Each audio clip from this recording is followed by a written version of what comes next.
Gracias.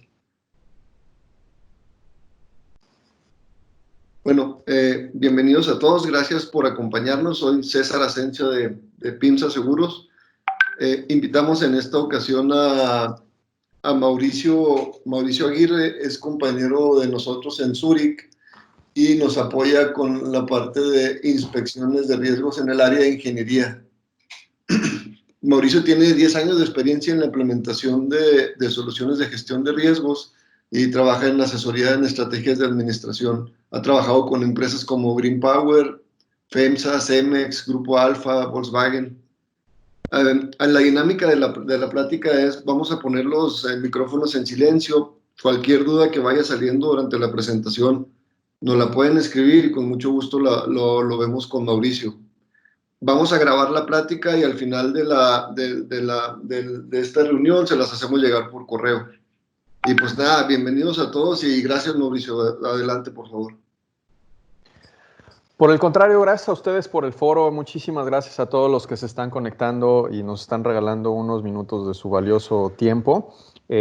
Como bien dice César, y para los que no están muy familiarizados con Teams, en su pantalla van a tener una barra como esta. En el mejor interés de que todos tengan la mejor experiencia, les vamos a recomendar primero, número uno, mantener apagadas sus pantallas para que no nos consuma mucho ancho de banda y no se corte la transmisión.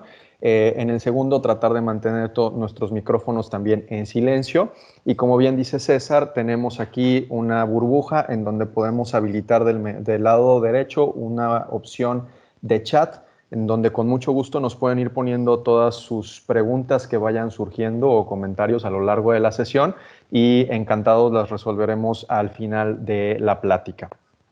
Permítame, prendo un momento mi cámara para saludarlos a todos, para que puedan ponerle cara al monólogo que tendremos aquí durante una hora. Y muy bien, pues nuevamente bienvenidos. La plática está enfocada a gestión de riesgos cibernéticos. El día de hoy nos vamos a enfocar en aprender qué son los riesgos cibernéticos, principales amenazas y su impacto, los sectores más expuestos, metodología de evaluación de Zurich, normativas, regulaciones, estándares y los principios básicos para minimizar la exposición.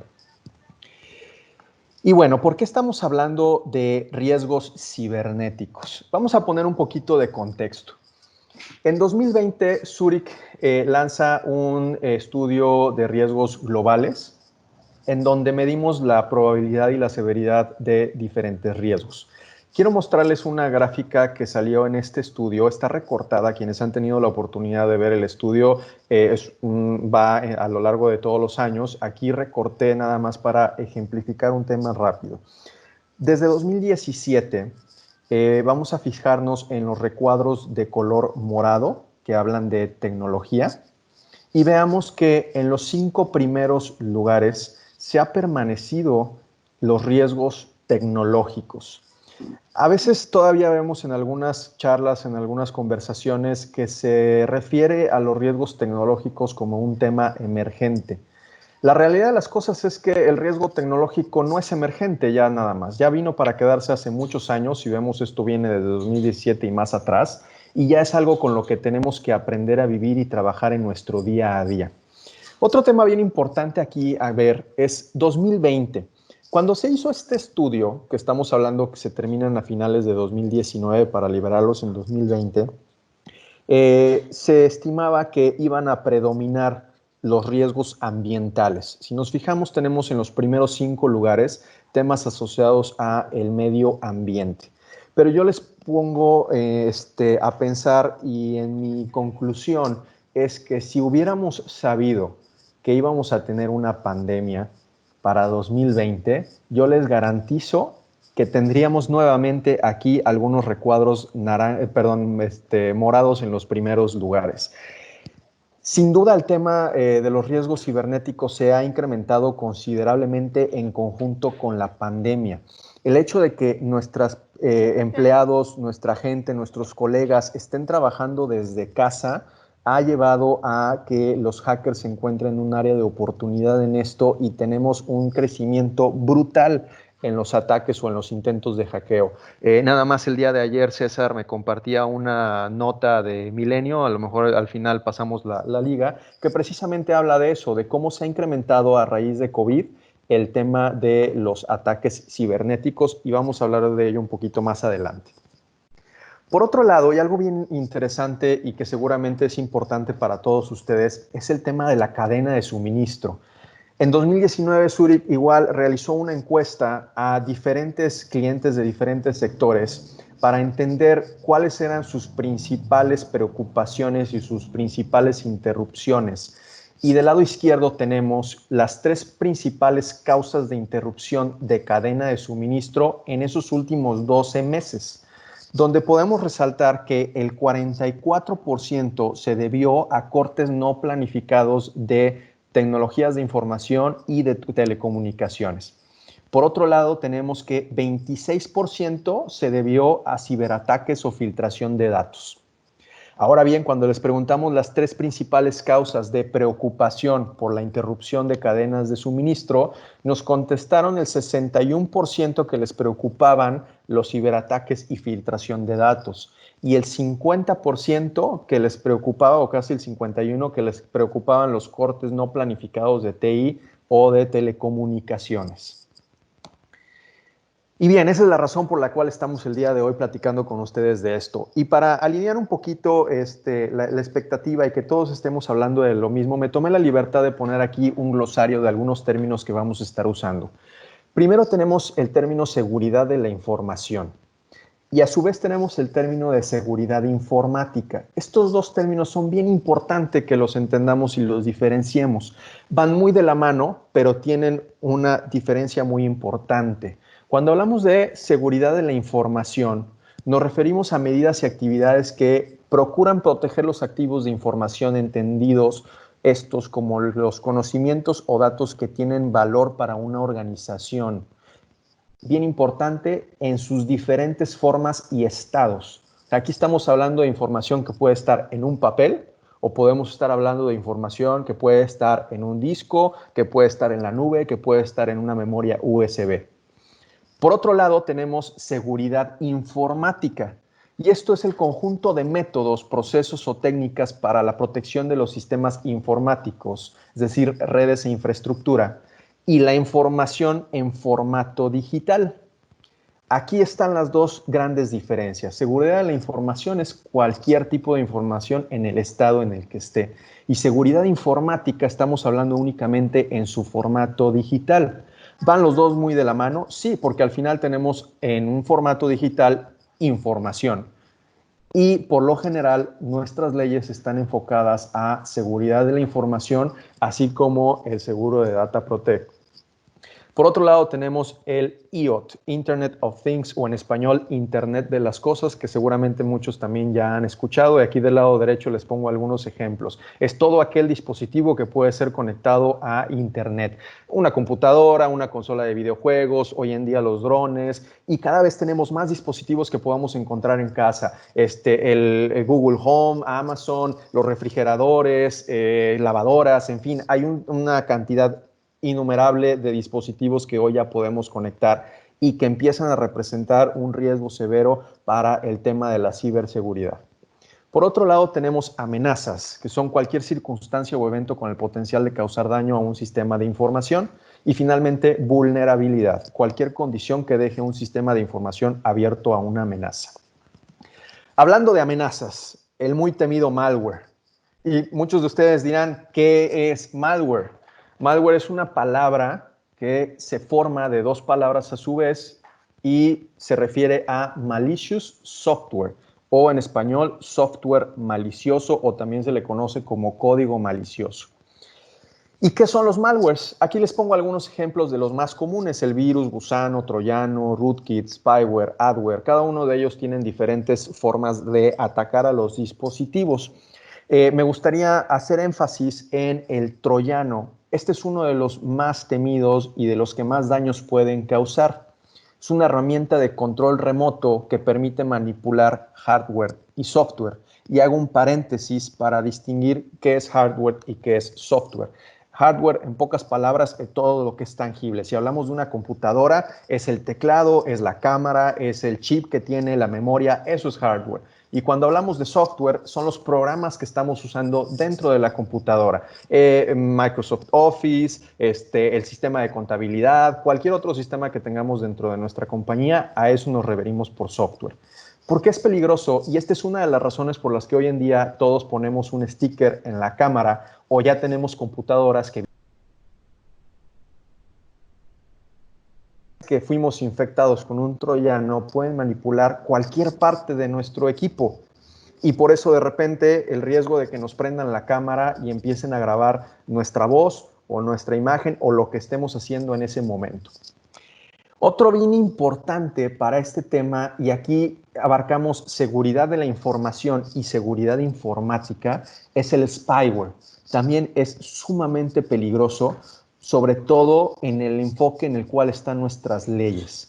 El spyware lo que hace es estar espiando la actividad que tenemos. Nuestros usuarios, nuestras contraseñas, a dónde entramos, qué páginas, qué hacemos, qué información estamos viendo. Si de repente abrimos un archivo y estamos viendo, por ejemplo, las finanzas de la compañía, todo eso lo está viendo el hacker que logró infiltrarse en nuestro equipo por medio de un spyware. Esto es muy delicado porque al final si tenemos información confidencial o tenemos información personal y sensible, le estamos dando acceso a toda esta información al hacker que logró entrar por medio de estos tipos de malware. Ahora bien, este es el mecanismo, pero ¿cómo entran? ¿Cuál es la vulnerabilidad? Los hackers siempre van a buscar el eslabón más débil, contrario a lo que de repente podemos llegar a creer, que siempre van a buscar a las grandes compañías y entrar a ver por dónde. La realidad es que si tienen un camino fácil, ¿para qué van a invertir millones de pesos o de dólares en estar tratando de infiltrarse en sistemas que están altamente protegidos? Entonces siempre van a buscar el eslabón más débil. Y adivinen quién es el eslabón más débil. Nosotros. Hay una estadística de IBM de 2014 que nos dice que más del 95% de los incidentes que se investigaron en ese momento encuentran un error humano como factor. Entonces, ahí está el eslabón débil. Y una vez que ya lo identificaron los hackers, van a buscar la forma de atacarnos a nosotros. Y la forma en la que normalmente lo hacen es por medio del phishing. El phishing es la suplantación de identidad de una persona o de una compañía mediante correo electrónico. Phishing es una palabra que viene del inglés y está haciendo referencia a la pesca, ¿no? Van a estar tratando de lanzar el anzuelo para ver quién cae en alguno de los correos y logramos entrar en sus dispositivos. Pedro recibe un mensaje. Consulta su correo electrónico y parece ser que es un mensaje de su banco. Normalmente recibimos mensajes de bancos de varios tipos y ahorita les voy a mostrar uno. Hace clic en el correo y sin darse cuenta ya le está facilitando información a un extraño. Eso es el phishing.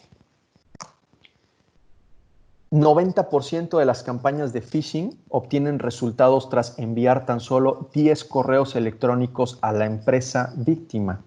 Imagínense el nivel de confianza que tienen los hackers si el 90% de las campañas que ellos generan tienen éxito. Y por eso es hoy el día el método más usado. Ahora bien, hay diferentes tipos o tácticas de phishing y aquí Symantec nos regala una estadística en donde nos dice cuáles son las tácticas más comunes. Y vamos a enfocarnos por favor en las que tenemos aquí del lado derecho. Facturas falsas representa el 26%. Seguramente no me dejarán mentir, aquí debemos de tener algunos financieros que a su cargo tienen áreas de pagos, cuentas por pagar o cuentas por cobrar, en donde es muy común que los hackers manden un correo dirigido a alguno de nuestros colaboradores que está encargado de los pagos y le digan, oye, ¿qué crees? Soy la empresa fulanito de tal, nada más para avisarte que cambiamos de cuenta bancaria. Por favor, te pido registren esta nueva cuenta para futuras transacciones. Y resulta que no nos dimos cuenta que era un intento de phishing, dimos de alta la nueva cuenta y sorpresa, ya le estamos pagando a alguien que no es realmente el proveedor. Por otro lado, otra muy común son los famosos malware disfrazados. Aquí Symantec nos lo separa en dos, lo que son documentos como tal y archivos escaneados. Para mi gusto es parte de lo mismo. Podemos hablar de un 25% que atacan por medio de documentos disfrazados, es decir, que nos mandan un archivo y nos dicen favor de abrir el archivo y el archivo viene contaminado con malware. Hoy en día tenemos este maravilloso dispositivo que cada vez se vuelve más poderoso y somos más dependientes de él, que son los famosos celulares. Y el problema de los celulares es que ha abierto otro espectro de posibilidades más allá del phishing. Además del phishing, tenemos unas variantes que son el smishing, el vishing y el baiting. Smishing y vishing son métodos que vienen derivados del phishing, únicamente la forma en la que nos llega es diferente. Es decir, en el caso del smishing estamos hablando de que el ataque nos llega por un mensaje instantáneo o mensaje de texto y ahorita les voy a enseñar algunos ejemplos. Por otro lado, el phishing es por medio de voz, llamadas telefónicas.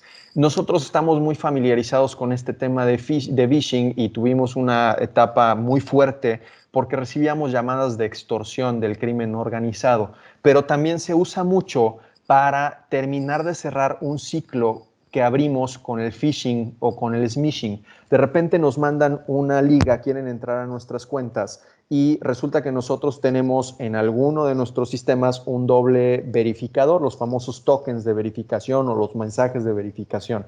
Entonces, de repente ya tienen acceso a nuestro usuario y a nuestra contraseña de alguna de nuestras aplicaciones, pero les falta ese código verificador.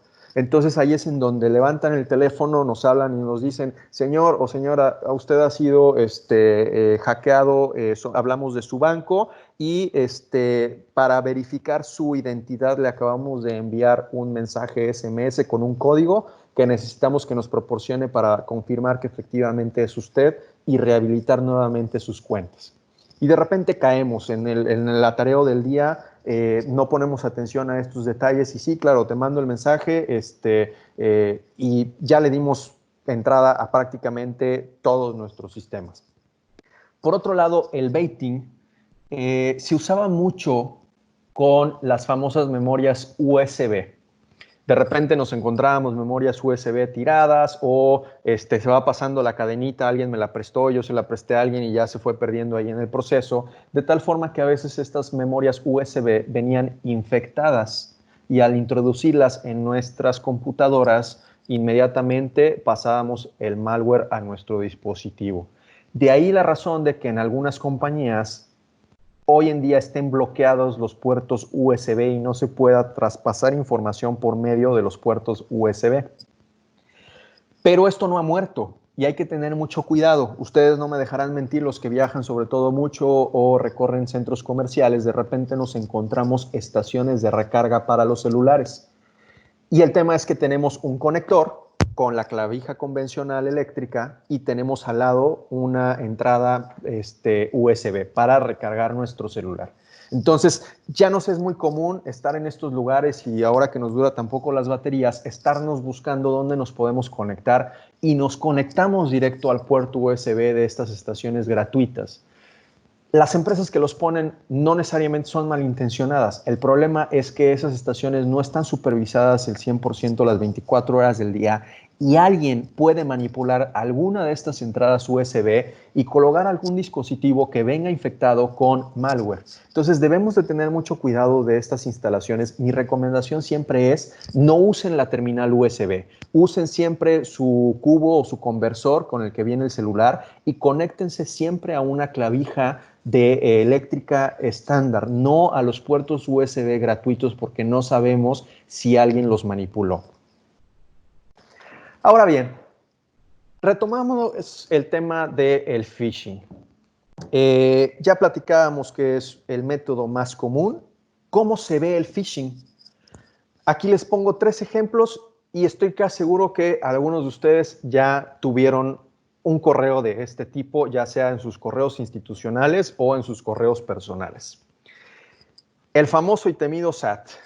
A alguien le pudo haber llegado un correo en algún momento del SAT diciendo que tenemos una anomalía fiscal y que hay que reportarnos inmediatamente. Nos ponen una liga, nos ponen un documento para decir, te mando tu última situación fiscal para que la revises y por favor te pongas en contacto.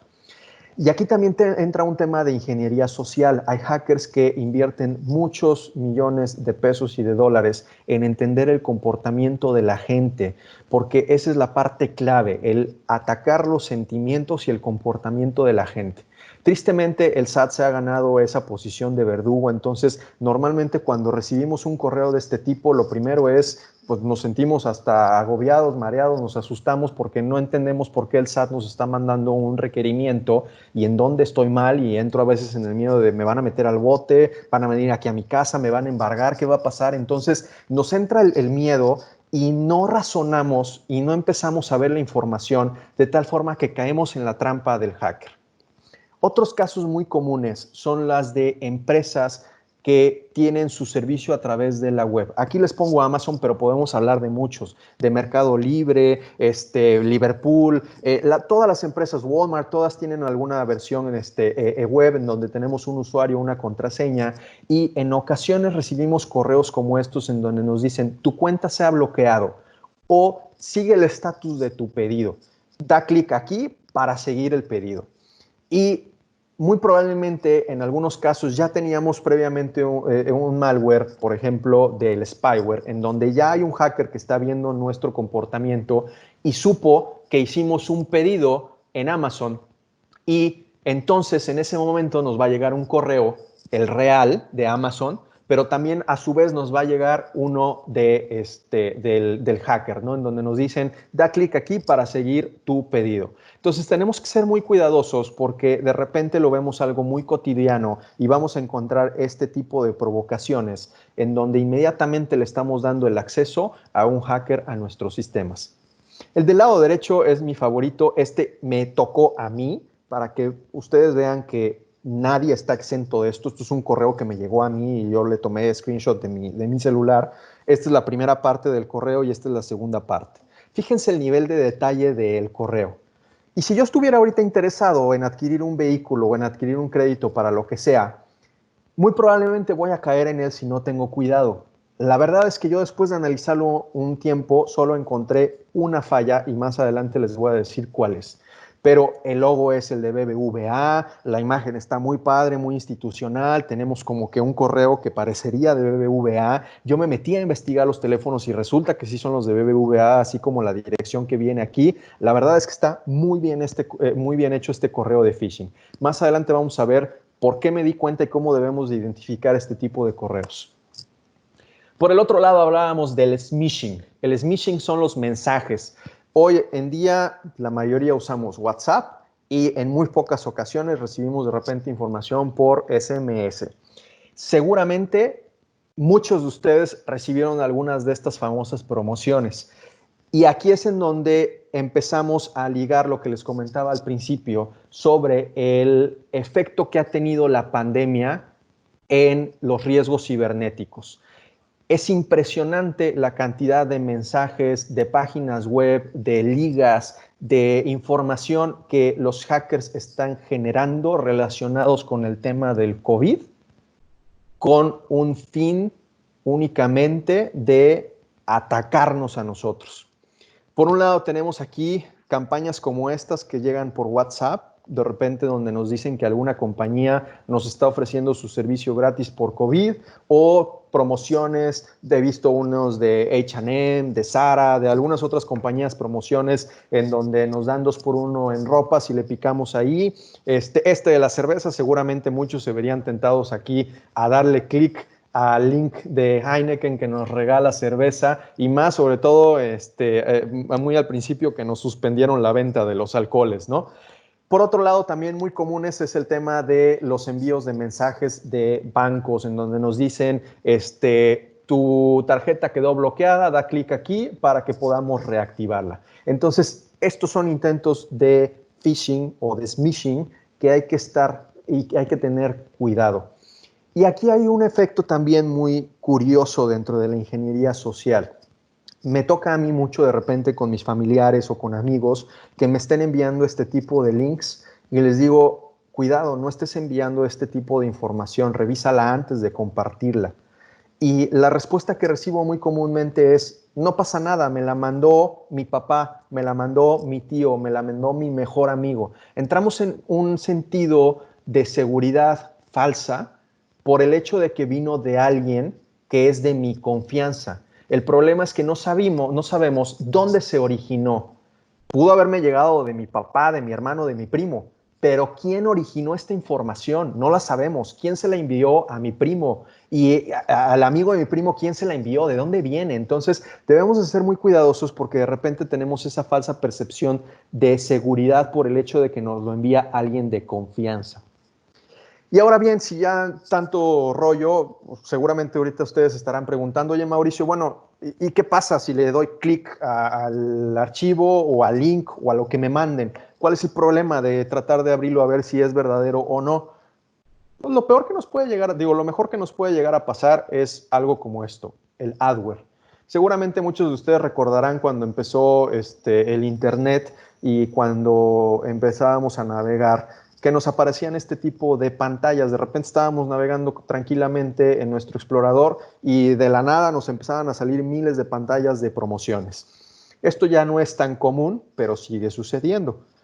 Es, digamos que lo más noble que nos podría llegar a pasar. Hay que cerrar todo, reiniciar la computadora, abrir el antivirus, que saque cualquier tipo de virus que se encuentre y muy probablemente nos salvamos, ¿no? Pero por otro lado, una de las peores cosas que nos puede llegar a pasar y que cada vez es más común es el famoso ransomware. Y ransomwares hay muchos, dentro de ellos seguramente ustedes han escuchado el PETIA y el non-PETIA o el WannaCry, que ese fue uno de los más sonados y del cual les voy a mostrar ahorita una información.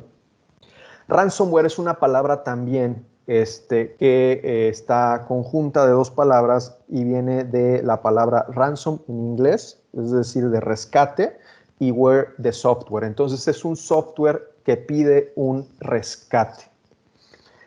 Y platicando un poquito de WannaCry para ponerlos en contexto y darles alguna información interesante, quienes no lo han escuchado, WannaCry es un software malicioso que lo que hace es cifrar sus archivos y exige un pago.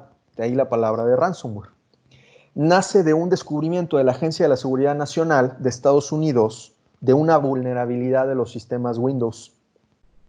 Lamentablemente no lo notificaron a Microsoft de manera oportuna, querían aprovechar esto para efectos de espionaje, pero tristemente los hackers se dieron cuenta también antes, se robaron esta información de la NSA y la aprovecharon para el funcionamiento de WannaCry.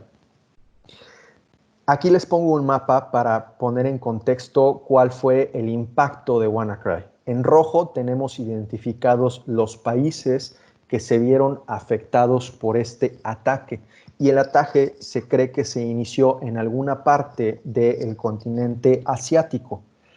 En un solo día infectó más de 230,000 dispositivos con sistema operativo Windows en 150 países. Imagínense la velocidad y el impacto que tuvo esto. En un solo día pudo infectar 230,000 dispositivos por medio de un malware que se llama Gusano, que se los mostré un poquito más arriba. Lo que hace el Gusano es entrar una vez que ya está en un dispositivo, busca una red, logra entrar a la red y de ahí se empieza a diseminar y empieza a contaminar otros dispositivos y no necesita de la intervención de una persona. Una vez que ya infectó un dispositivo y encuentra una red, por ahí se va y empieza a buscar dispositivos. Por eso su efectividad y por eso pudo lograr infectar dispositivos en 150 países en tan poco tiempo. Para darles un contexto de la afectación, estamos hablando de que se cobraban $300 para que te pudieran liberar tu información. Y si después de un cierto tiempo no pagabas el rescate, te lo incrementaban a $600. Esto nos lleva a una estimación de rescates de alrededor de $130,000. O sea, gente que sí pagó el rescate para intentar liberar su información, aproximadamente $130,000. Pero no solo es eso, también es el impacto de todas aquellas compañías que no pudieron operar ese día porque sus dispositivos y su información estaba cifrada. Empresas como FedEx, Honda, Renault, universidades a nivel mundial, aquí en Latinoamérica la aerolínea LATAM, agencias gubernamentales de China, de Reino Unido, India, Brasil. Entonces, el impacto que se ha estimado, porque no es tan fácil de cuantificar, pero se estima que pudo haber llegado hasta $4,000 millones este ataque de WannaCry. Sigue activo, no lo han podido erradicar por completo, no se ha sabido de un ataque masivo todavía, pero sigue activo. Y lo que hicieron algunas empresas de ciberseguridad, sobre todo las enfocadas a los sistemas de antivirus, fue identificar y generar un código de descifrado del ransomware y lo pusieron gratuito en las redes. Entonces, si el día de mañana ustedes, por desgracia, llegan a verse afectados por algo como el WannaCry, no paguen los rescates. Métanse a buscar gratuitamente el código de descifrado que han puesto estas compañías y tratemos primero de liberar nuestra información antes de hacer algún pago. Voy a mostrarles rápidamente cómo se ve el funcionamiento de WannaCry. Aquí les pongo un video y esta persona que nos está mostrando cómo funciona el WannaCry, primero nos va a generar un archivo simulando todo lo que son nuestros documentos de confianza, ¿no? Lo que tenemos en nuestra computadora, mis contraseñas, el archivo del estado financiero de la compañía de este año, el proyecto de ampliación que tenemos de la planta X, cualquier tipo de archivo que para nosotros sea de alta importancia. Entonces, él está ejemplificando aquí con un documento en donde está guardando sus claves o sus contraseñas, lo que para él sería un documento importante. ¿Ok? Una vez que nos llegó un correo o un mensaje como el que les mostré más arriba, en donde nos piden abrir un archivo, y por desgracia dimos clic en ese archivo, lo abrimos o dimos clic en la liga, por lo general ese archivo se va a descargar en nuestra computadora. ¿Y qué es lo que va a pasar? Fíjense aquí, él está simulando que abrió el archivo y, ups, tu información fue cifrada. Nos va a aparecer un mensaje como el que estamos viendo aquí y nos van a dar una rápida explicación de qué fue lo que pasó. Y dependiendo del tipo de antivirus que tengamos o no, de repente nos aparece la pantalla bloqueada, pero inclusive aquí muy amables nos dan las instrucciones y nos dicen, abre este archivo para que puedas entender y terminar de liberar tu información. Y esta es la pantalla que representa al famoso WannaCry. Si algún día ustedes llegan a ver esta pantalla en su computadora, fueron infectados por el ransomware WannaCry. Aquí les mencionaba que tenemos el contador donde nos dan un tiempo límite para hacer un pago y si no nos lo incrementan a $600 y el tiempo máximo que nos dan para hacer el pago, de lo contrario borran por completo nuestra información. Ahora vamos a ver qué pasó con el archivo que esta persona que generó y que era muy importante. Fíjense cómo la información está en código, son puros símbolos, es decir, quedó cifrada la información. Eso nos pasaría si el día de mañana necesitamos ese documento que tiene el alcance del proyecto, que todavía es confidencial y que todavía no liberamos. Si lo tratamos de abrir, vamos a ver algo así y no vamos a poder ver la información. De ahí de repente la urgencia de ciertas personas o ciertas empresas de no tratar de investigarle, pagar el rescate y esperando les liberen la información. Pero recuerden que estos son criminales, entonces no tienen palabra. Así como entraron y nos hackearon y encriptaron nuestra información, no podemos tener una garantía que después de que les paguemos, de verdad van a darnos el código de cifrado para liberar nuestra información. Y bueno, recapitulando, ¿todo esto a qué nos lleva? Pues a diferentes factores, ¿no? Podemos tener un cierre de nuestras operaciones voluntario debido a que no podemos operar, nos puede llevar a multas y sanciones administrativas, daños a nuestra reputación, una responsabilidad mediática, en fin, hay una serie de factores que están asociados al tema de las tecnologías de información y a los ataques cibernéticos. En 2018, Zurich hizo un estudio en donde evaluaron 376 casos en conjunto con el BCI Institute y se buscaba o se pretendía entender cuáles son las principales causas de interrupción de negocio. Nuevamente, este está recortado para efectos de la plática, el estudio llega un poco más abajo, pero quiero que identifiquemos una cosa. El primero en la lista, nuevamente, es cortes de TI no planificados. Luego tenemos clima adverso, que hace sentido con las estadísticas que veíamos al principio. Y en tercer lugar, otra vez, tenemos filtración de datos.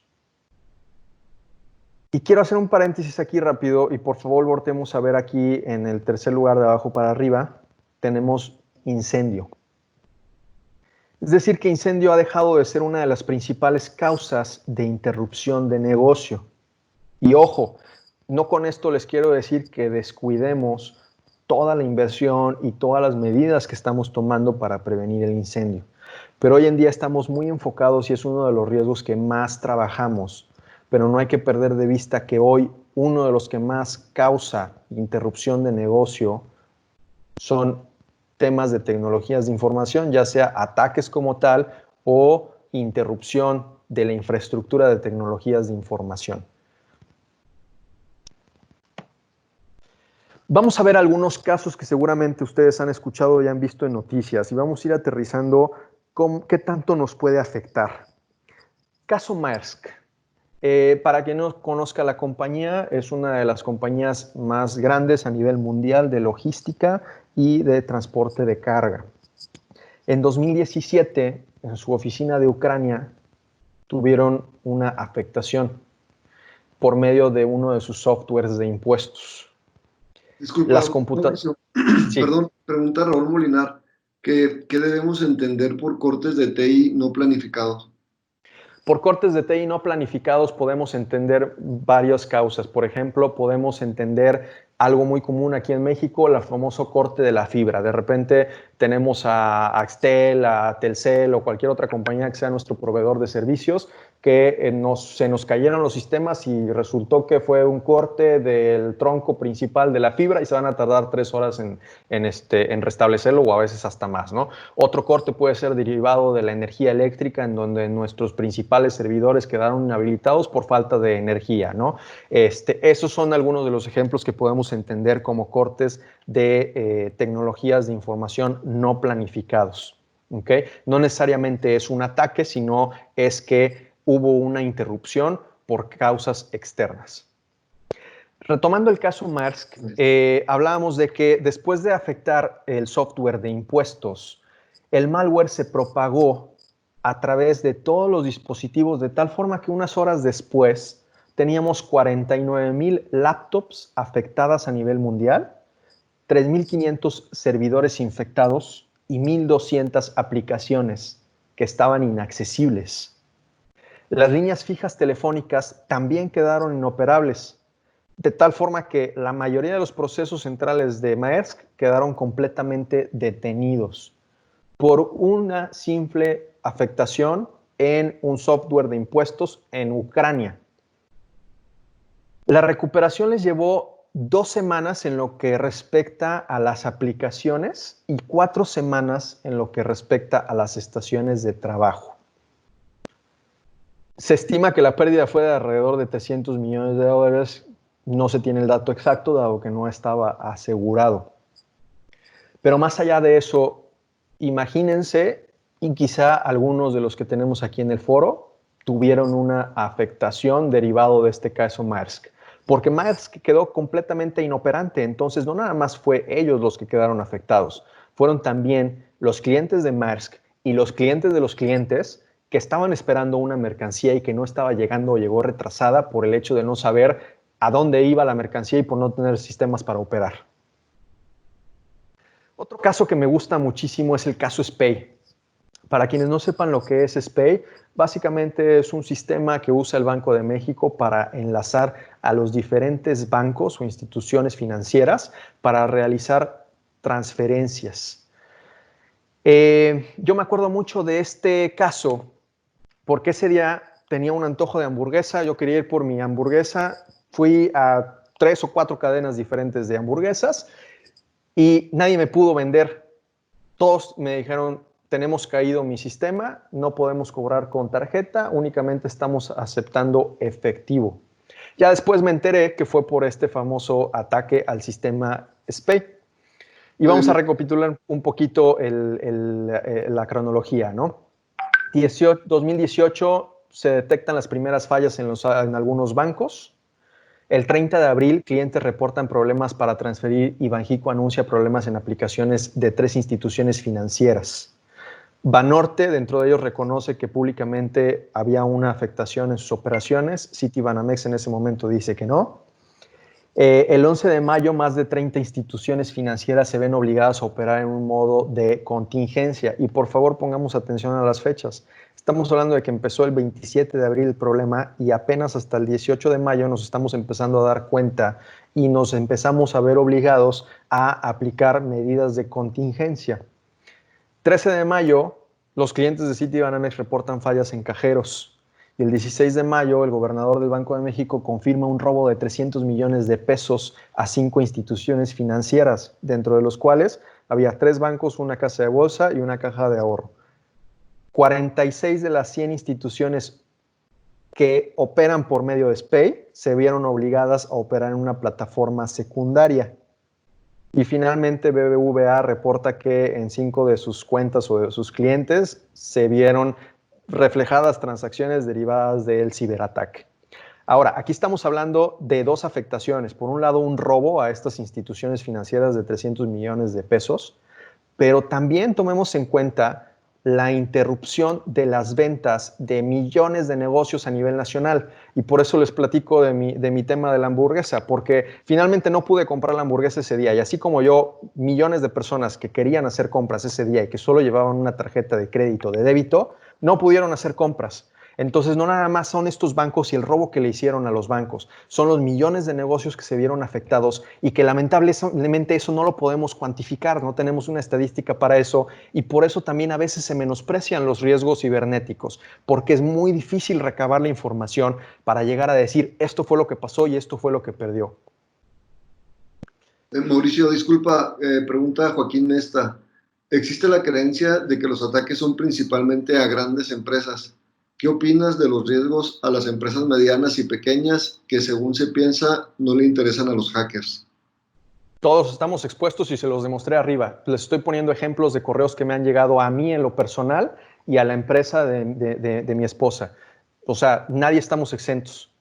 Todos estamos expuestos y es más, los más pequeños son los más expuestos porque normalmente por lo mismo de que tenemos esa creencia de que no les interesamos, tomamos menos medidas y en consecuencia, como se los dije arriba, la vulnerabilidad es buscar el eslabón más débil y el eslabón más débil es el que me cueste menos trabajo. Yo voy a aventar correos de phishing a quien pueda a ver quién cae.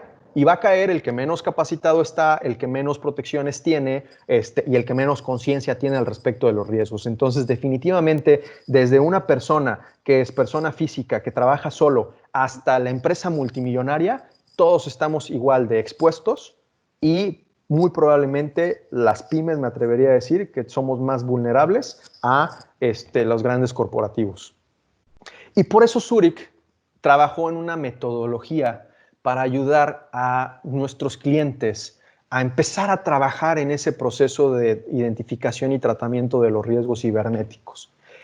Y llegamos a conocer una metodología que se llama el Marco de Seguridad Cibernética del NIST, que vimos que era la más adecuada para esto y para todos los tipos de industrias y de tamaños. Esta metodología o este marco de referencia se basa en 5 acciones: identificar, proteger, detectar, responder y recuperar. Ahora, ¿cómo lo aborda Zurich? Cuando hablamos de identificar, es qué tengo y cómo lo quiero proteger. Y aquí es en donde entra, dependiendo del tamaño de la compañía, podemos tener un número infinito de activos. Pueden ser softwares, pueden ser equipos de cómputo, dispositivos móviles, routers, módems, tarjetas, sistemas de transferencia, cualquier dispositivo que tengamos dentro de la compañía es un activo y finalmente hay que identificarlo. Y para eso también entra el tema del gobierno corporativo y de la gestión de riesgos, porque pueden ser innumerables los activos que tenemos en la compañía, pero lo importante es, además de identificarlos, priorizarlos conforme a los criterios de la compañía y a lo que se busque como objetivo como parte de la gestión de riesgos, ¿no?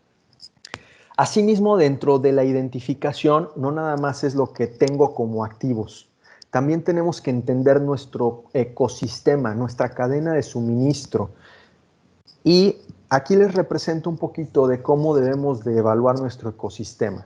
Por lo general estamos muy enfocados en esta parte, en lo que es el proceso. Aquí en medio tenemos a nuestra empresa y nuestro proceso principal es nuestra razón de ser, a lo que nos dedicamos y por qué generamos ingresos, ¿no? Si hablamos de Zurich, pues estamos hablando de la asesoría en administración de riesgos, dentro de los cuales uno de nuestros productos principales es el de la transferencia del riesgo, es decir, el seguro, ¿no?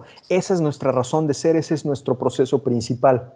Pero para llevar a cabo nuestro proceso principal también tenemos un proceso tecnológico. Tenemos proveedores de tecnología que soportan nuestra operación y podemos llegar a tener también compradores y usuarios de esa tecnología. Ejemplo, y no me dejará mentir el equipo de PIMSA, nosotros tenemos herramientas que son para el uso de ellos, herramientas en donde ellos pueden cotizar los seguros, en donde pueden emitir pólizas que son propiedad de Zurich y que son parte de ese proceso que pero finalmente opera alguien externo de la compañía. Entonces es importante entender todo ese ecosistema y cómo juega en contra de nosotros cuando estamos hablando de protegernos por ataques cibernéticos. Ahora bien, no nada más ya es importante voltear atrás y hacia adelante. También tengo que irme un paso más allá. Tengo que empezar a ver quién es el proveedor de mi proveedor, porque cada vez las cadenas son más esbeltas, están más globales. Entonces, en ese sentido de esbeltez, probablemente tenemos un solo proveedor de una parte, de un componente, de una materia prima, que a su vez es usado por los de adelante. Y si ese me falla, perdí toda la cadena. Y hacia adelante también tenemos una cadena de compradores, algunos a lo mejor llegarán al consumidor final, pero muchos están en esa cadena intermedia en donde tienen el cliente del cliente. Entonces, si mi cliente de hasta adelante dejó de operar por la razón que sea, esto es un efecto dominó y va para atrás y nos afecta a todos. Entonces ya no nada más se trata de identificar rápidamente a mi proveedor y a mi comprador inmediato, sino también de trabajar con la cadena lo más completo que se pueda. Y no se trata de irnos a meter a ver, oye, ¿cuántos sistemas tienes? ¿Cuántos softwares? ¿Cómo los tienes identificados? No, realmente es más a nivel gestión que efectivamente existan políticas al respecto del tratamiento de los riesgos cibernéticos. Una vez que ya terminamos de identificar, ahora vamos a pasar a proteger esos activos que ya identificamos. Y cuando hablamos de protección, por lo general lo primero que nos viene a la mente son las protecciones tecnológicas que tienen nuestras compañías. Y ahí entran los famosos firewalls, los apps de control, antivirus, filtros URL, bloqueos de IP, las VPNs, que todas estas de alguna manera quise representarlas con esta imagen. Lo que están haciendo es una especie de filtrado, ¿no? Ver qué llega, qué es, qué reboto, qué sí dejo pasar a nuestros sistemas seguros. Eso es la principal función y eso es en lo que la mayoría de las empresas se enfocan. Por lo general, esto cae en las funciones de las áreas de tecnologías de información. Sin embargo, no lo es todo. Con estas protecciones tecnológicas no garantizo una protección total. Ahí entra el factor humano y por eso es importante el también garantizar la identificación de la gente para tener un acceso a nuestros sistemas. Y aquí les voy a poner un ejemplo rápido, una simulación. Ana llegó el día de hoy a trabajar a la oficina. Se prende su computadora, se conecta a los sistemas y le manda al servidor, hola, soy Ana. Entonces el servidor le dice, compruébalo. Y Ana le escribe su contraseña. Una vez que le dimos la contraseña, nuestros sistemas nos van a decir bienvenida. Y esto es lo más común, lo que más nos encontramos, una identificación de un solo factor. Pero la realidad es que esto ya no es suficiente y no deberíamos de tener nada más identificaciones de un solo factor. deberíamos de tener identificaciones de segundo factor o de factor múltiple. Entonces, nuestro servidor, una vez que le mandamos la contraseña, nos debería decir, no es suficiente con tu contraseña. Entonces, Ana le debe de dar un token y entonces, ahora sí, ok, me consta que eres Ana. Bienvenida a los sistemas. ¿Por qué es importante esto? 100% de las violaciones de datos implican el robo de credenciales. Las contraseñas más comunes, pues ya las conocemos y aquí se las estoy poniendo. Y me atrevería a decir que además de estas, las más comunes son también el nombre de nuestra empresa y el año en el que estamos. El mes en el que estamos y el año en el que estamos. Entonces, si hoy me tocó cambiar contraseña, les aseguro que aquí en esta audiencia tenemos a alguien que su contraseña es junio 2020 o el nombre de su compañía 2020. Entonces, imagínense si yo ya conozco sus credenciales de acceso y ya sé cuál es su correo y cómo se firman o cuál es el usuario que usan para algunos sistemas y empiezo a jugar, me voy a tardar por lo mucho 5 minutos en meter estas contraseñas más comunes, dentro de ellas las dos que les acabo de mencionar, y muy probablemente voy a dar con alguno de ustedes y voy a poder entrar a sus sistemas. Asimismo, también nos es muy común compartir nuestras contraseñas con nuestros colegas, aquellos que tenemos una secretaria, un asistente, alguien de apoyo. De repente también es muy común, oye, ¿sabes qué? Métete a mi correo, por favor, porque estoy fuera de la oficina, respóndele a fulanito de tal, adjúntale este archivo y le damos la contraseña de nuestros sistemas. Por favor, revisa mi calendario a ver cómo andamos en la agenda y agéndame esto. Entonces, nuestra gente tiene nuestras contraseñas, nuestros credenciales, o inclusive algún colega, no, oye, échame la mano porque estoy ahorita de vacaciones, pero métete a mi sistema, pide mis vacaciones porque se me olvidó, y le damos nuestra contraseña y nuestro usuario. Y no quiere decir que desconfiemos de la gente. Probablemente la persona a la que se lo estoy dando es por una razón y es porque confío y sé que no va a hacer mal uso de esa información. Pero imagínense que a la persona a la que le confiamos no tiene el nivel de madurez que ustedes tienen en el manejo de los riesgos cibernéticos y resulta que su computadora ya está infectada por un spyware. En el momento en el que le dimos nuestras credenciales y esa computadora ya está infectada, no nada más el hacker tiene acceso a la información de Ana, sino también ya tiene acceso a la información de ustedes que le compartieron a Ana. Entonces, por eso también dentro del tema de la protección es muy importante la capacitación. No solo debemos de confiar en las tecnologías de protección y en los accesos de identidad, es súper importante y para mí uno de los más fundamentales, la capacitación de nuestra gente, de nuestros equipos de trabajo. Cosas como las que estamos viendo hoy es lo que debe de saber nuestra gente. ¿Por qué no debo compartir una contraseña? ¿Cómo identifico un phishing? ¿Cómo identifico un smishing? Esto es clave para la gente y muchas veces no lo tenemos en las compañías. Por darles un ejemplo, aquí en Zurich, nosotros tenemos inclusive hasta dinámicas tipo juego que nos manda el corporativo en donde nos están bombardeando de correos tipo phishing y nos dicen, por favor entra a la liga para actualizar tu perfil de recursos humanos. Y en el correo de Outlook nos ponen arriba un pescadito para que nosotros reportemos cuando estamos identificando un correo de phishing.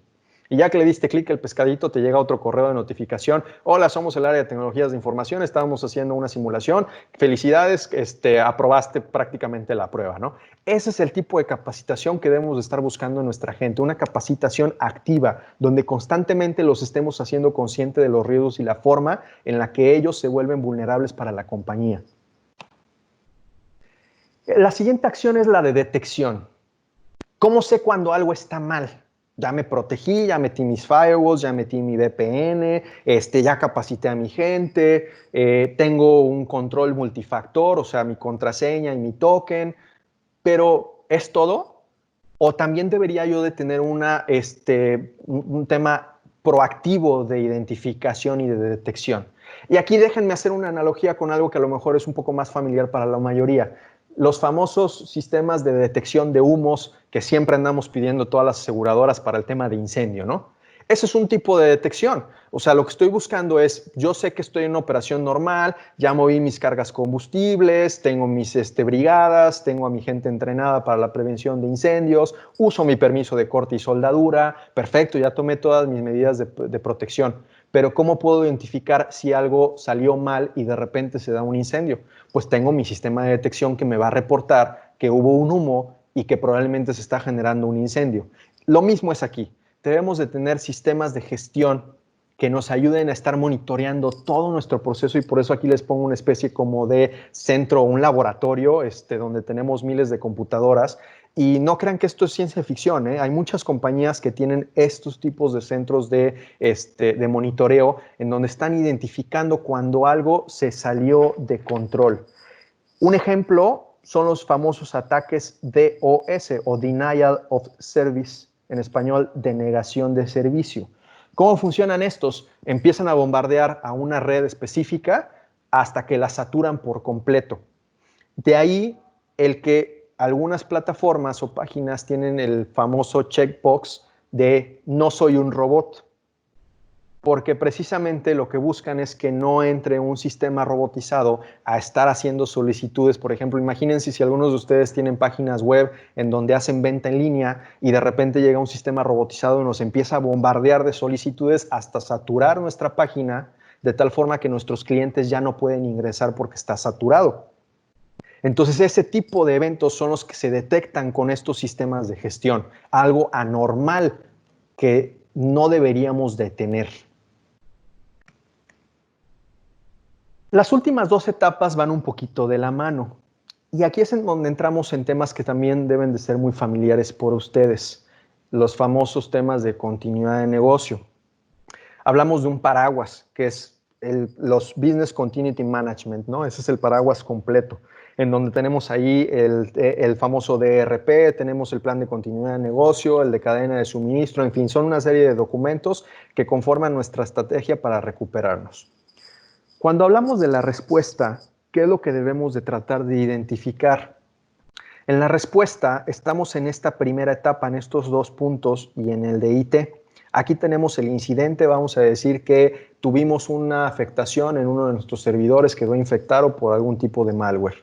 A partir de ahí, yo debo de activar mi plan de respuesta a la emergencia, el de manejo de crisis y también el de TI, el famoso DRP.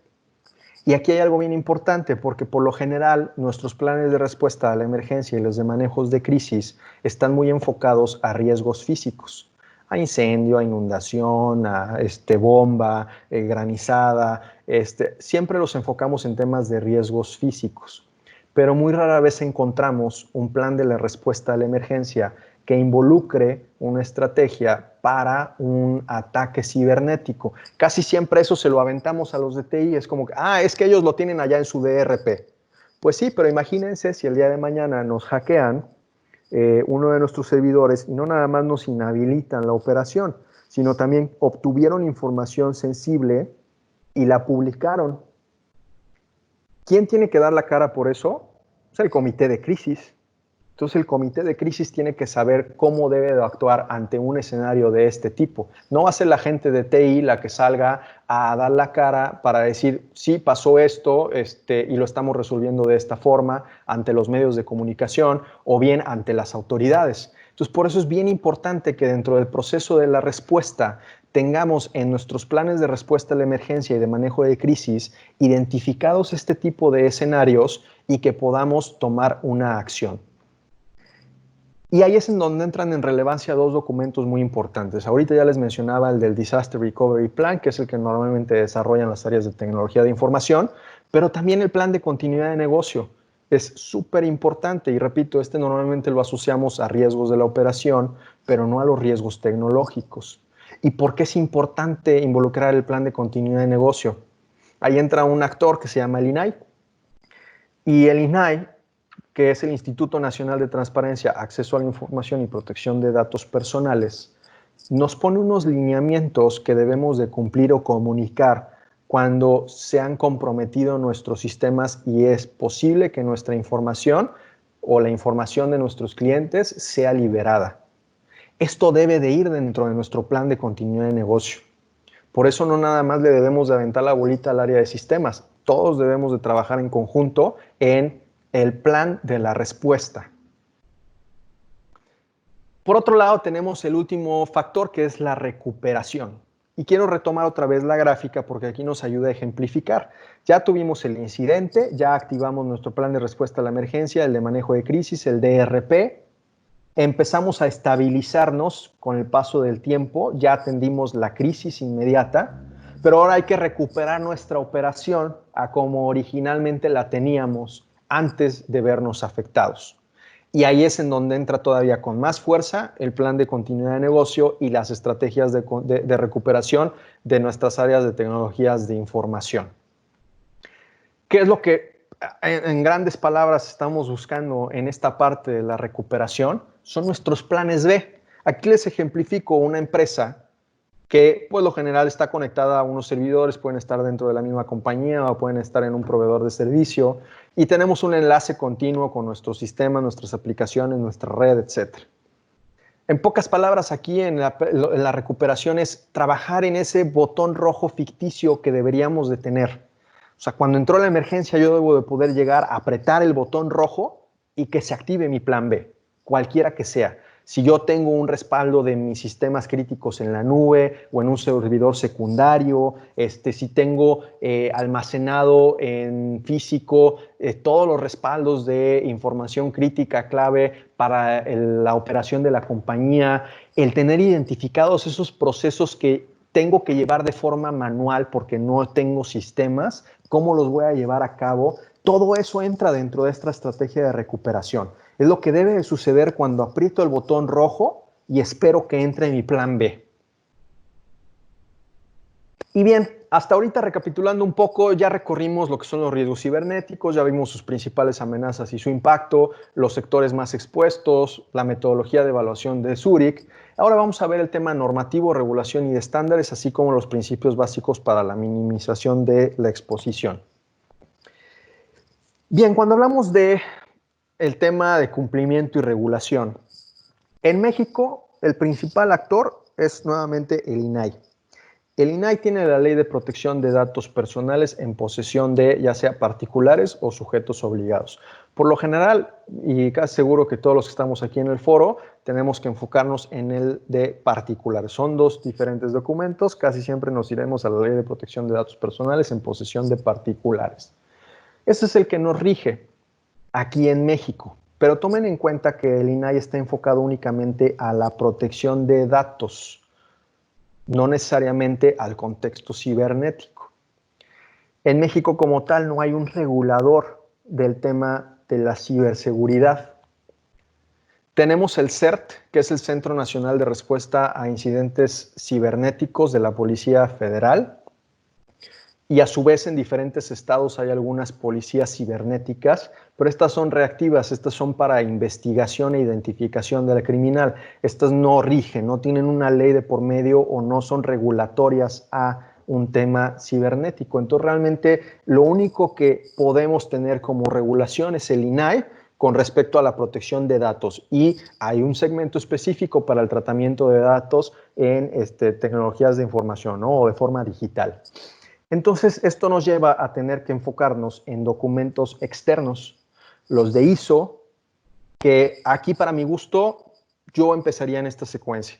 ISO 31000 no habla de seguridad de la información ni de seguridad informática, es un marco de referencia general para la gestión de riesgo.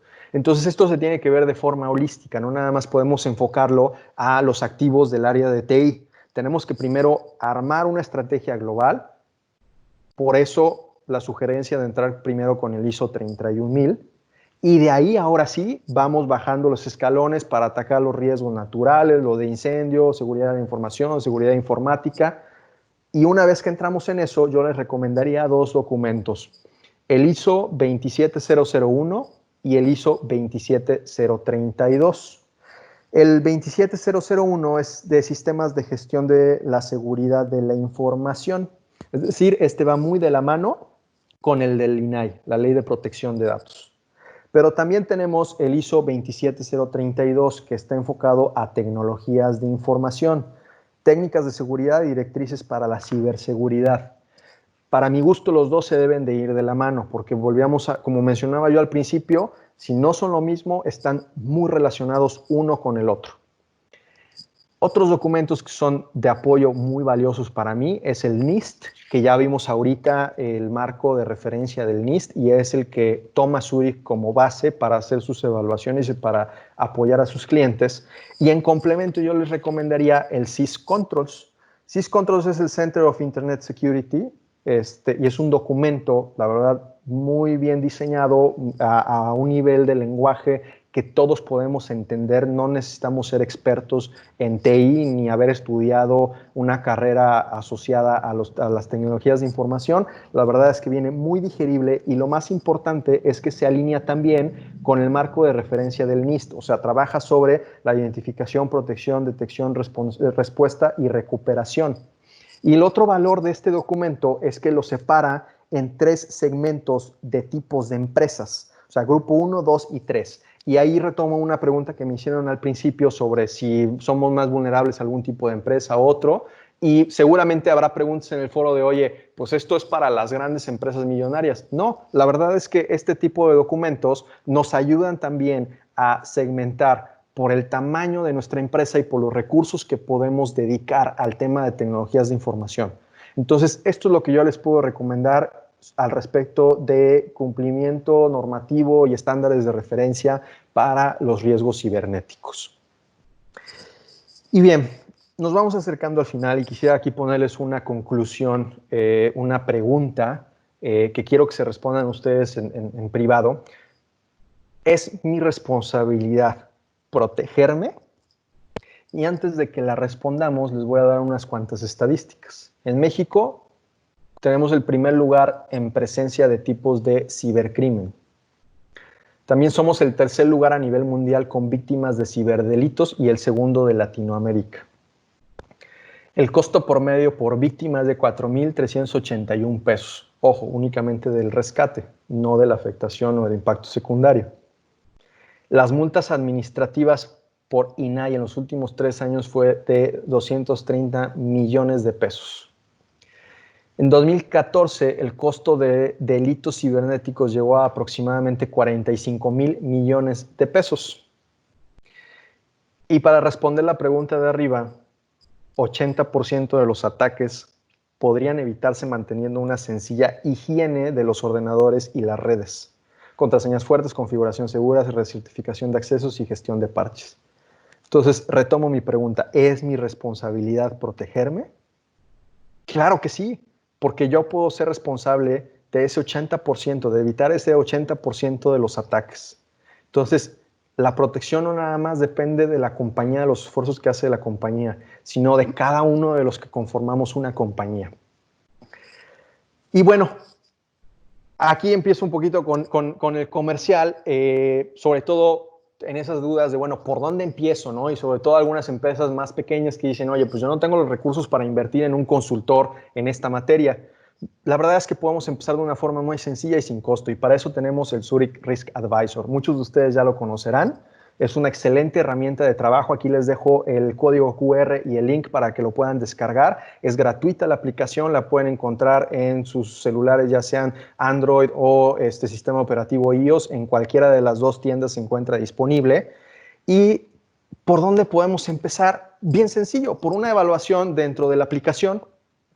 Nos firmamos dentro de la aplicación, nos vamos a ir a el módulo de autoevaluación.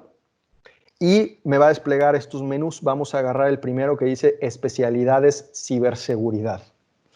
Cuando entramos ahí, si se fijan, me va a poner los 5 módulos del NIST que ya platicamos: identificar, proteger, detectar, responder y recuperar. Vamos a responder unas preguntas al respecto de cada uno de estos puntos y al final me va a entregar una evaluación rápida. Me va a decir para cada uno de los 5 acciones en cuáles estoy bien, cuáles tengo áreas de oportunidad y cuál es mi evaluación integral considerando estos 5 factores. Ahora, la ventaja es que no nada más me da en dónde estoy bien y en dónde estoy mal. Cuando le damos clic aquí al menú y generamos un documento PDF, nos va a dar este documento en donde nos da ideas de mejora de riesgo para esos puntos en donde no salimos tan bien. Entonces, no nada más nos dice qué estoy mal y qué estoy bien, también nos da una pauta para decir, este es el camino que deberías de empezar a seguir. Y el otro que para mí también es muy valioso es el de la situación actual de riesgo o el Risk Snapshot. No sé si lo descargan en inglés o en español, es cualquiera de las 2 formas en lo que lo van a encontrar. Aquí todavía este módulo no está traducido, está en inglés. Quienes se sientan en confianza con el inglés, se los recomiendo mucho. Y esto es un tema mucho más práctico en donde al entrar nos da diferentes módulos y nos da preguntas con respuestas de sí o no, muy rápidas, para al final, conforme a mi respuesta, es decir, con un pulgar hacia arriba, esto lo estás haciendo bien, y con un pulgar hacia abajo, esto es un área de oportunidad. Y nuevamente esa área de oportunidad nos genera con el foquito una idea de mejora del riesgo y nos da rápidamente una descripción de por dónde deberíamos de atacar esa área de oportunidad que tengo. Ya muy rápido y para retomar un poquito el tema de los phishings, les decía que más adelante les iba a explicar cómo los puedo identificar. Bien fácil. Primero, tenemos que estar muy alertas de todos nuestros correos.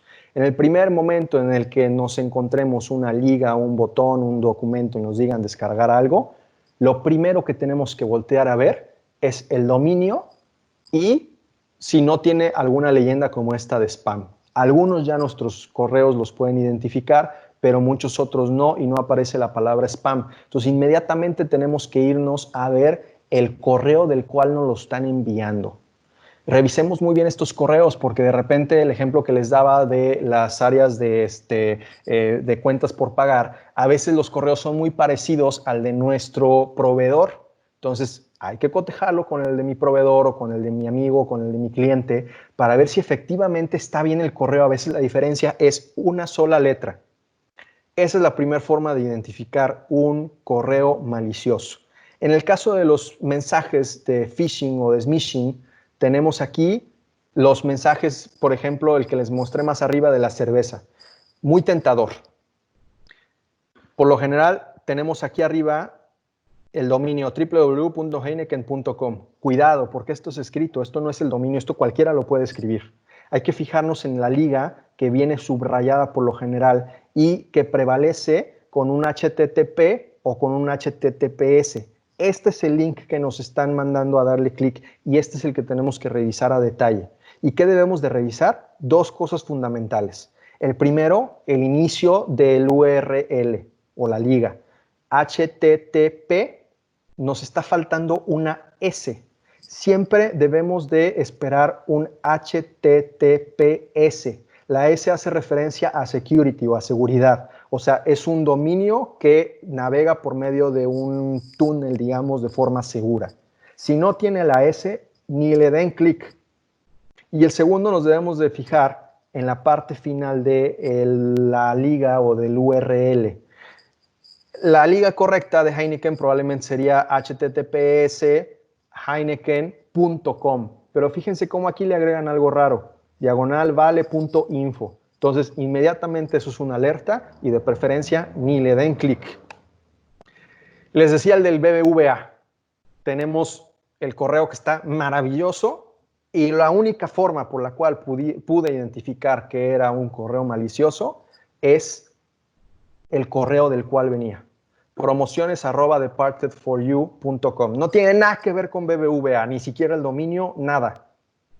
Y a veces esto se vuelve difícil porque de repente recibimos las empresas, o sea, realmente las empresas oficiales generan varios correos para mandar publicidad o mercadotecnia. Entonces está el correo para que tú te quejes, está luego un dominio diferente para que ellos te envíen publicidad y nos la hacen más difícil.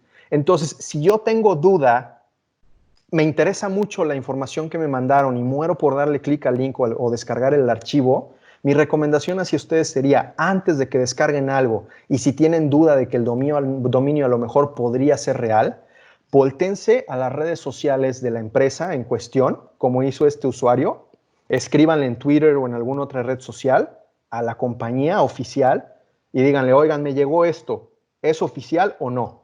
En este caso el usuario ya lo había identificado y por eso le dijo a BBVA, ojo, nos está llegando correos de esto. Y la compañía le respondió, sí, ya lo tenemos identificado y estamos trabajando en él. Hagan eso, si tienen dudas, si mueren por descargar esa información, antes de que lo hagan, consulten con la compañía por medio de sus redes sociales o de sus teléfonos si efectivamente esto es una información enviada por ellos. Y en este momento abro el foro para preguntas y respuestas. Me gustaría también ceder el micrófono unos minutos a mi compañero Leonardo Sandoval, que es el especialista en seguros para la parte de Data Protect. Leo, no sé si gustas platicarnos algo al respecto. Sí, con todo gusto. Bastante explícita y clara la presentación.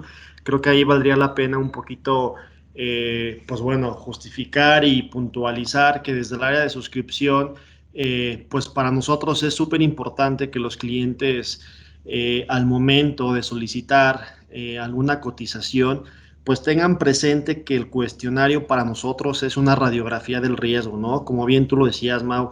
De pronto, pues nosotros no somos expertos quizá en IT o no somos 100% materia pues de seguridad de datos, y justamente para nosotros el cuestionario siempre va a ser y será una referencia como tal para el riesgo, ¿no?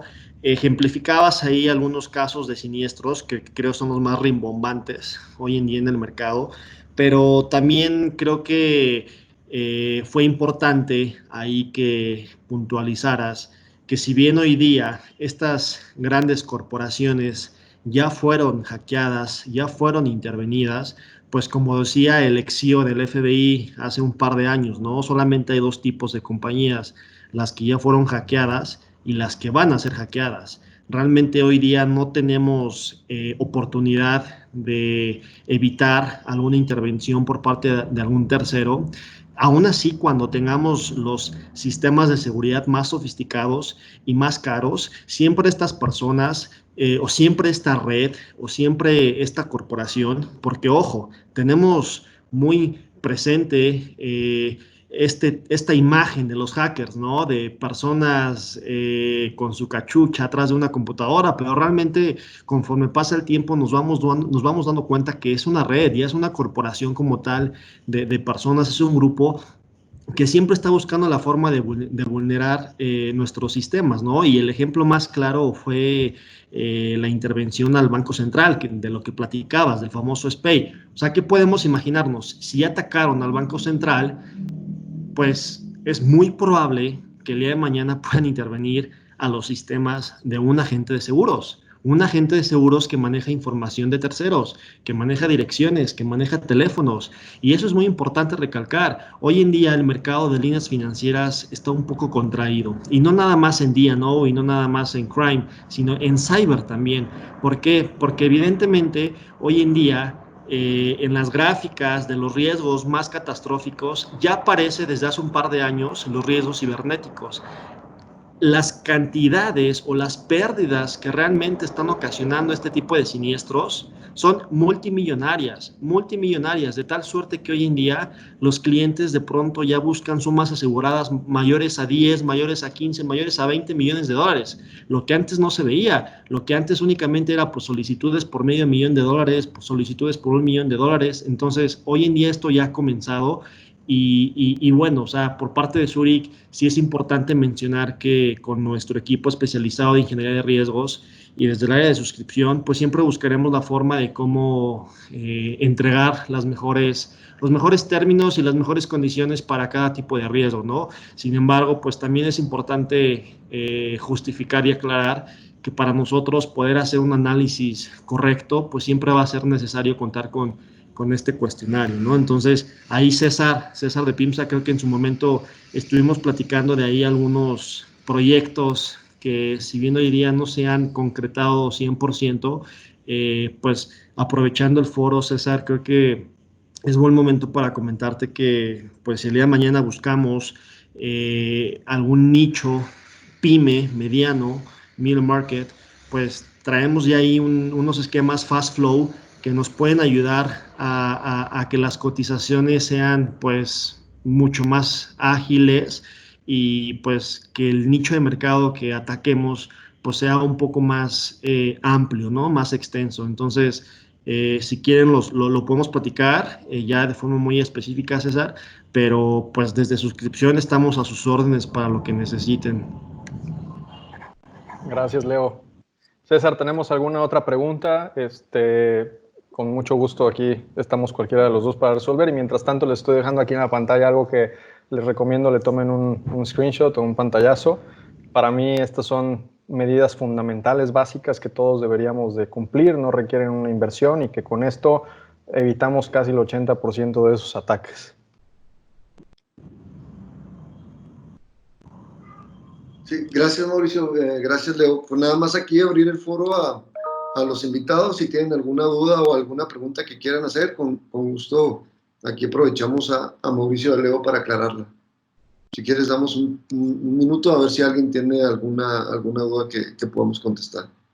Por supuesto, si alguien quiere abrir su micrófono, igual puede usar la opción de levantar la mano y los retomamos, o bien por medio del chat. Encantados de resolver cualquier duda o recibir cualquier comentario.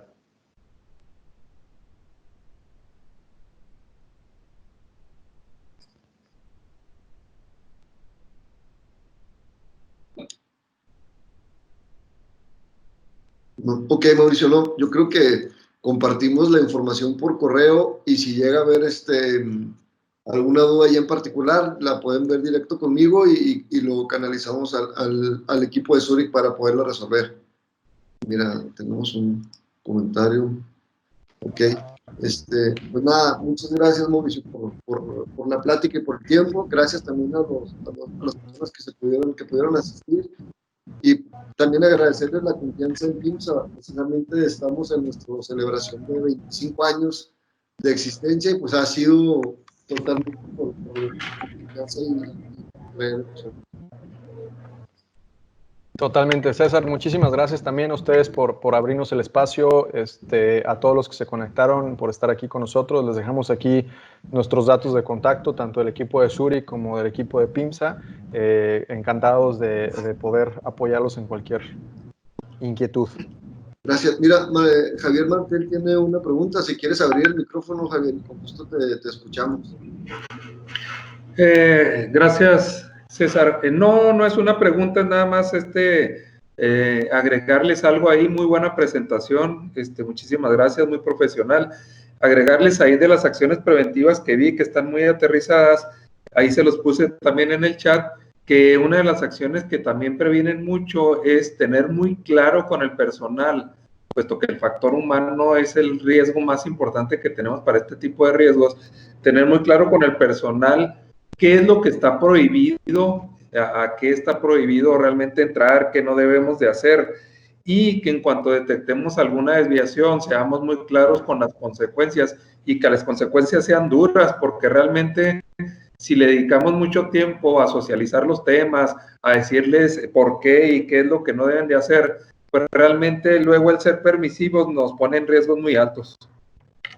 Definitivamente, sí, ahí es en donde entra, y por eso mencionaba, para mí una parte fundamental es el tema, uno, de la capacitación de la gente, como bien dices, qué sí, qué no, dónde puedo, dónde no, en la medida de lo posible, quitarles los más controles posibles al usuario, desde control de administrador de los dispositivos hasta control de administrador de los exploradores, el bloqueo de cierto tipo de URLs.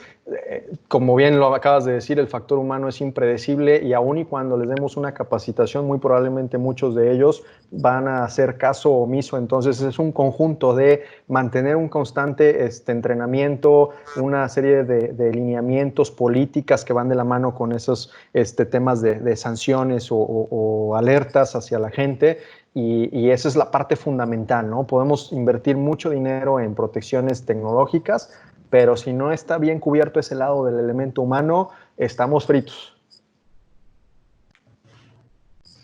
Sí, así es, porque somos demasiada gente y como tú acabas de decir muy acertadamente, es imprevisible la actuación de cada quien y la curiosidad que el factor humano le aplica a todo este tipo de situaciones, más ahorita en la era de la tecnología. Adicionalmente a eso, pues es la cuestión de no podemos tener posibilidad del factor humano de equivocarse, vía tecnológica mejor, pero al final del tiempo, cualquier desviación en este tipo de cosas, sí debemos de ser las empresas muy claros y muy contundentes. Totalmente. Muchísimas gracias por la aportación. Gracias a ustedes. Gracias, Javier. No sé, ¿alguien más que quiera alzar alguna aportación, una pregunta? Si no, damos por terminada la presentación y de nuevo agradecerte, Mauricio, por el tiempo y por la explicación. La verdad que es información muy útil y muy valiosa para todos. Por el contrario, gracias a ustedes nuevamente por estar aquí con nosotros esta hora y media, por su paciencia. Gracias, PIMSA, por el foro, y encantados de poder apoyar en un futuro. Gracias a todos. Gusto en saludarlos y que tengan un buen día. Les comparto la información por correo durante el transcurso de la mañana. Buen día a todos.